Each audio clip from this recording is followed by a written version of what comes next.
There are things nobody tells you about raising a child alone in a foreign country.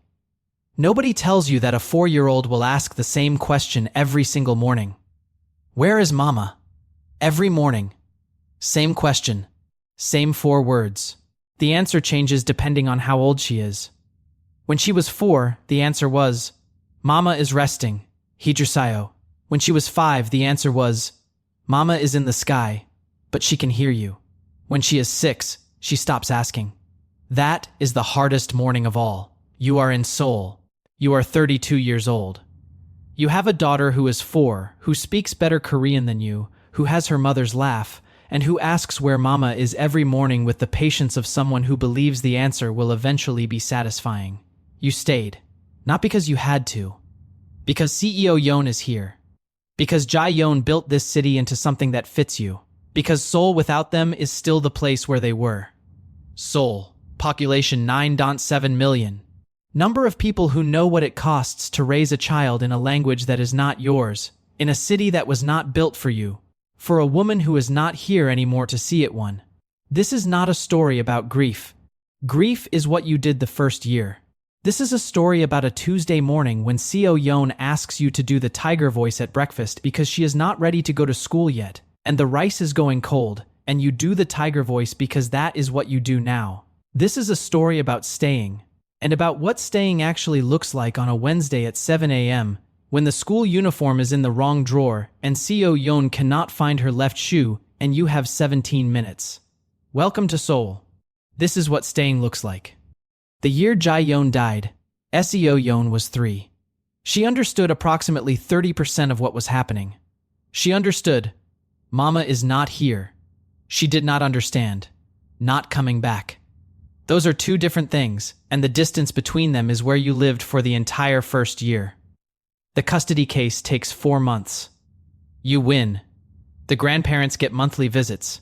Her father Yoon Hyun-suk arrives the first Saturday with Ji-yeon's miyeokguk recipe in his handwriting. He stands at the door. He hands it to you. He says nothing. You both cry in the hallway for approximately 45 seconds, and then Seo-yeon appears and asks if Halaboji brought candy, and the moment ends. You learn to cook miyeokguk from Ji-yeon's recipe. It takes 11 attempts. The first 4 are inedible. Attempts 5 through 8 are technically soup, but not that soup. Attempt 9, Seo-yeon eats it and says it tastes like Mama. You write that in the notebook. You underline it twice. Korean is now your second language and approximately your first problem. Seo-yeon switches between Korean and English mid-sentence, the way some people switch lanes without signaling, expecting you to follow. You follow, mostly. The words you don't know you look up after she's asleep. The curriculum director job at the international school continues. The hours are manageable. The salary is sufficient. The colleagues are kind in the specific way people are kind to someone whose situation they understand, but cannot fully imagine. They ask how Seo-yeon is doing. They mean it. Seo-yeon's Korean preschool. Drop off at 8:30. Pick up at 4:00. In the 7 hours between, she becomes a different version of herself, entirely Korean, entirely comfortable, entirely at home, in a way that you watch through the classroom window sometimes and feel 2 things simultaneously, grateful and separate. The kimbap ajuma near Mapo Station. She knows Seo-yeon now. Gives her the end piece without being asked the burnt one, the same one she used to give you. Seo-yeon eats it like she invented the tradition. Maybe she did. The schedule. Wake up 6:45. Seo-yeon wakes up at 6:43 because she has a biological alarm system tuned 2 minutes ahead of yours, specifically to be annoying. Breakfast 7:00. School drop 8:20. Work 8:50. Pick up 4:00. Dinner 6:30. Bath 7:30. Story 8:0. Lights out 8:45. This is every weekday. This is what staying looks like in calendar form. Saturday mornings are still sacred. Miyeokguk, his recipe now. Ji-yeon's originally. Coffee still too strong. He has decided this is now a feature, not a bug. Seo-yeon in her chair distributing rice across every surface within arm's reach with the confidence of someone who believes the floor is a plate. This has not changed. She is 5. It will not change for some time. Seo-yeon's Korean is better than his, and she knows it, and she is 5 years old, and she already uses this information strategically. She speaks Korean to the grandparents in front of him at a speed that she knows he cannot follow. She looks at him afterward to see if he noticed. He noticed. He is also proud of her. Both things. The bedtime ritual continues. Hyunbu and Nobu. Tiger voice. She is 5 now, she stays awake longer. She asks questions during the story. The tiger is her favorite. She makes him do the voice 3 times before page 4. He does it every time. She falls asleep on page 11 now. 2 pages later than before. She is growing. He reads pages 12 through the end to himself, because stopping in the middle is wrong. It has always been wrong. Sunday afternoons, the park near Seo-yeon. She runs ahead. She points at dogs. She says a word that means everything. He carries her on his shoulders on the way home because her legs are tired, but her opinions are not. She grabs his hair. He pretends it hurts. He learns the Korean lullaby. Ji-yeon's lullaby, the moon one, the one she hummed to him the night she told him what to do in case. His Korean accent is not right. Seo-yeon has never corrected him. She listens with the same expression Ji-yeon had surprised, like happiness just showed up. The flower mug is still on the shelf. It has been there since Ji-yeon placed it. He has not moved it. He will not move it. This is not a decision he made consciously. It is a decision his hands make every morning when they reach past it for his own cup. On a Tuesday in March, Seo-yeon is 6 years old. She reaches up to the kitchen shelf, she is tall enough now, and takes the flower mug for her morning juice. She does not know it is anything other than a mug with flowers on it. She drinks her juice. She puts it back in the wrong spot. He moves it back. He says nothing. He lets her keep using it. Every morning her juice in Ji-yeon's mug. He does not tell her. He is waiting for the right time. He is not sure the right time exists. He thinks Ji-yeon would have known when. He thinks Ji-yeon would have known a lot of things he doesn't. The grandparents come every first Saturday. Ji-yeon's father brings food always too much. Her mother brings specific things, the seaweed Seo-yeon likes, the small rice crackers, the particular brand of shampoo that Ji-yeon used as a child and that she now puts in Seo-yeon's bathroom without mentioning it. He does not mention it either. He just makes sure it doesn't run out. Seo-yeon calls her grandfather Halaboji.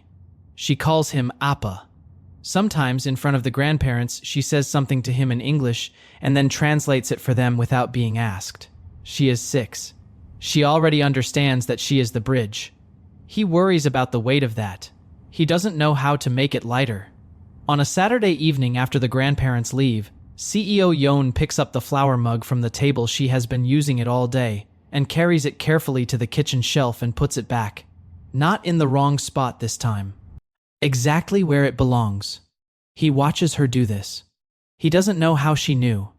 His Korean is now good enough to argue with a taxi driver and lose correctly. This is progress. Seo-yeon finds this hilarious.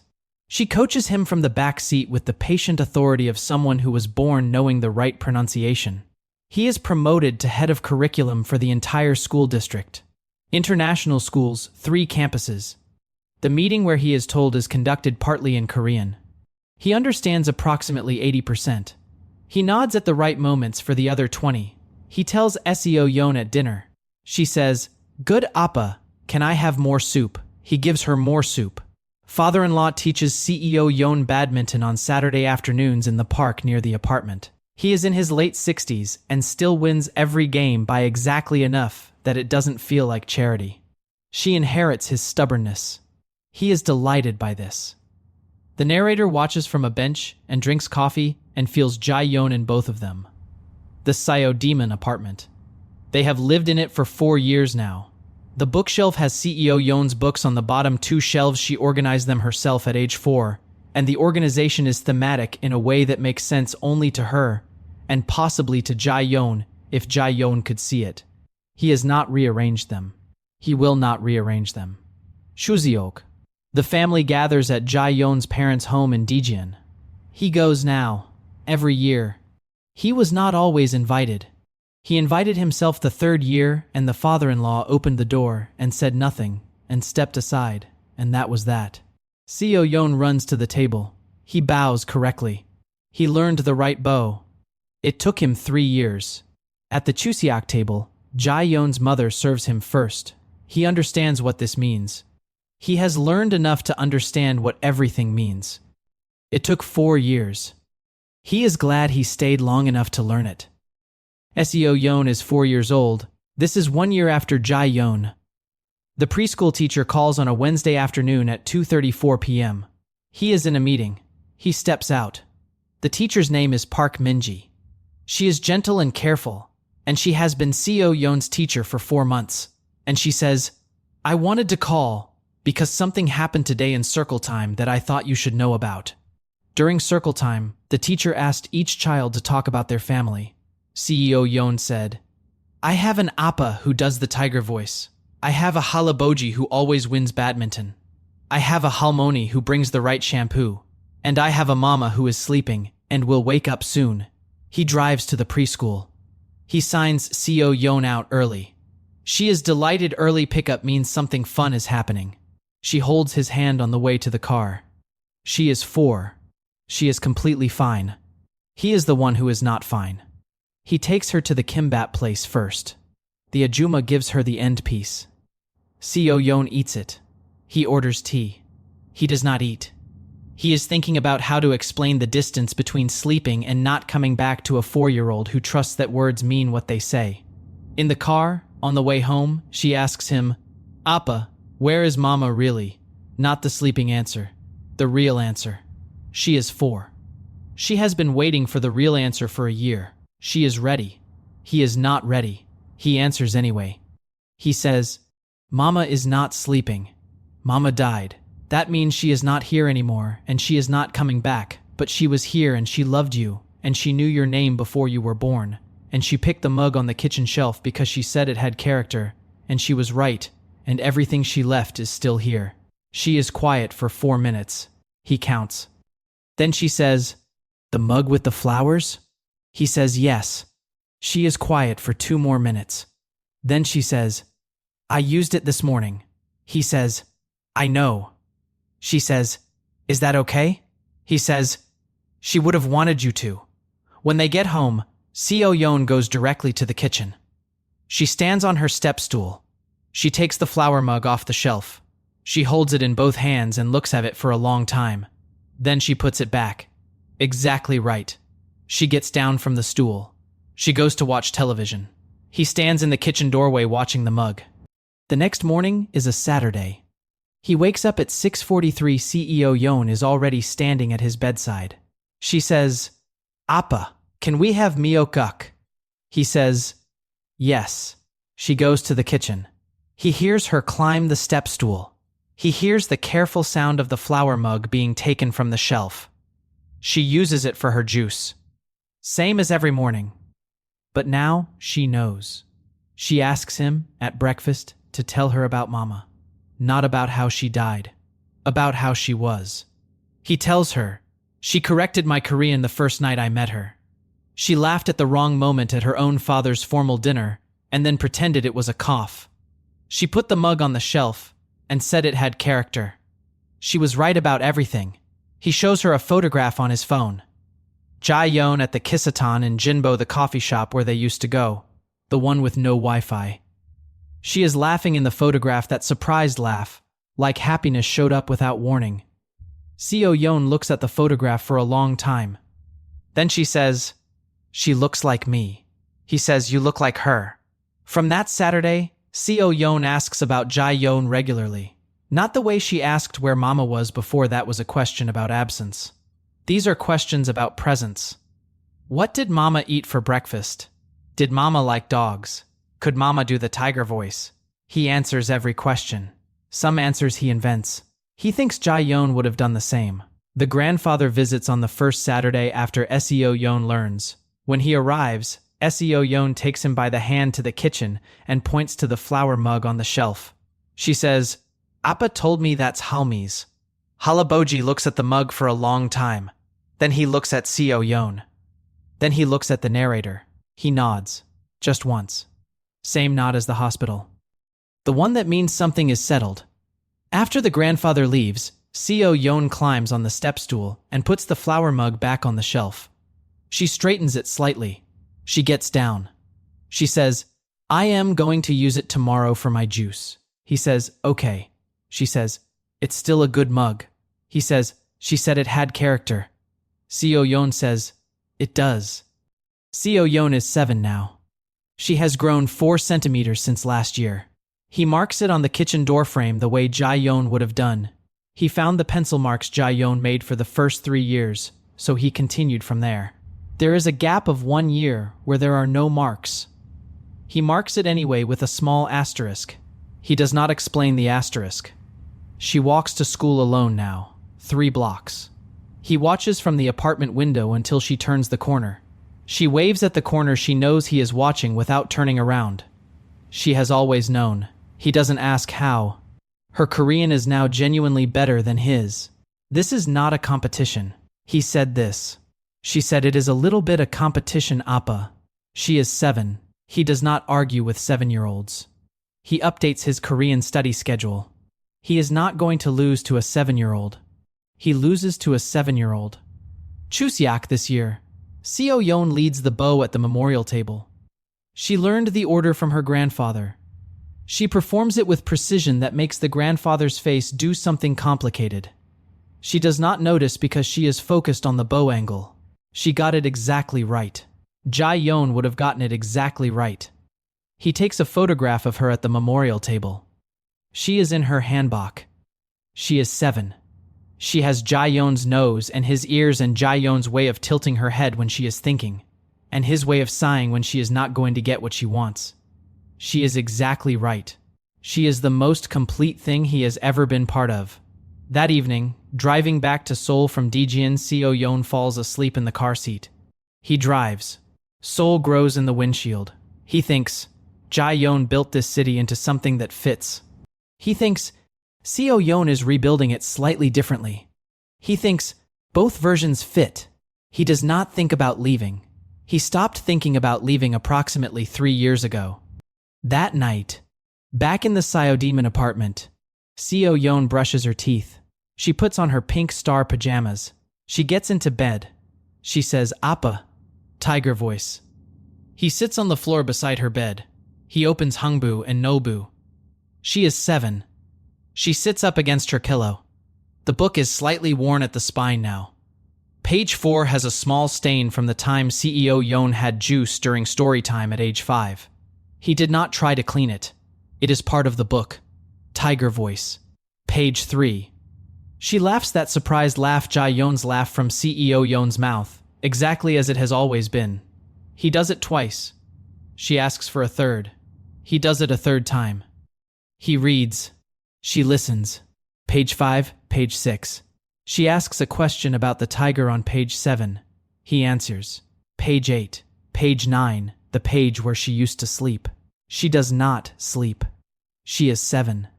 She looks at him and does not say, I used to fall asleep here. But she knows. He knows she knows. Page 10, page 11, page 12, page 13. She is slowing down. Her eyes are getting heavy. Page 14.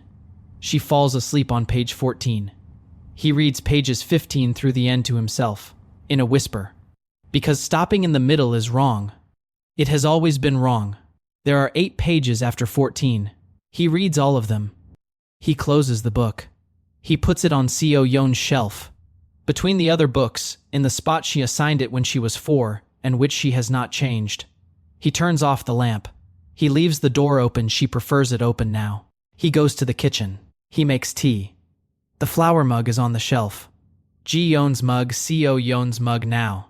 He uses his own cup. He sits at the kitchen table. Seoul is outside the window. It is Tuesday. Tomorrow is a school day. He has 17 things to do before 7 a.m. He sits with the tea for 10 minutes anyway. The recipe card on the counter. Ji-yeon's handwriting. He has made myeok-guk from it 47 times.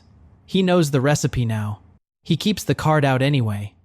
The height marks on the doorframe.